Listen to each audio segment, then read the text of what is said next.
mwanaume anapotaka kuoa. Unaona bana? Nini cha kuzingatia kati ya sura na akili?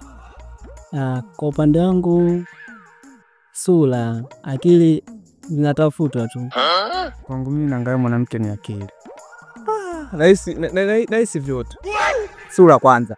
Mimi naona akili. Mwanaume anatakiwa anapotaka kuchagua mwanamke wa kuoa aangalie akili. Kwa sababu ukimweka ndani mwanamke mwenye akili, kwangu mimi naona yani mtajenga familia ambayo ni nzuri pia. Lakini ukioa mwanamke kwa ajili ya sura, yani kwa maana ya uzuri, blaza. Kwanza tu mwanamke mzuri sio kwa ajili ya kuoa. Sababu kwanza ukimweka mwanamke mzuri ndani, wengi watakuwa anaendea vyote, kwa sababu uwezo kwa na mwanaume ambaye mwenye akili lakini sura haieleweki, maana kutamkimbia. Utakuwa unamficha ndani huko usionekane. Lakini ukiwa na mwanamke ambaye pia ana sura ana akili, sasa wewe wani?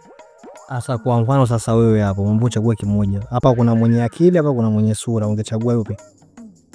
Yaani hapa kuna akili, hapa kuna sura. Ndio.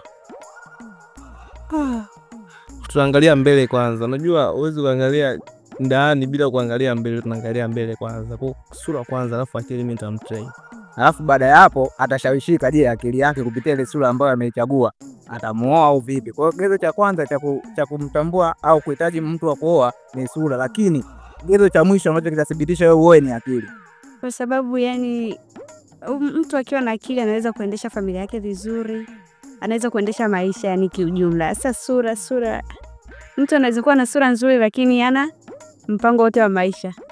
Na sababu ya kusema kwamba achague mwanamke mwenye akili ni kwamba mwanamke anapokuwa na akili inamsaidia mwanaume katika, yani inaweza kumsaidia mwanaume katika mambo yake, jinsi ya kuplani matumizi. Anaweza akamshauri mwanaume namna gani afanye vitu ili waweze wakapata maendeleo katika maisha yao.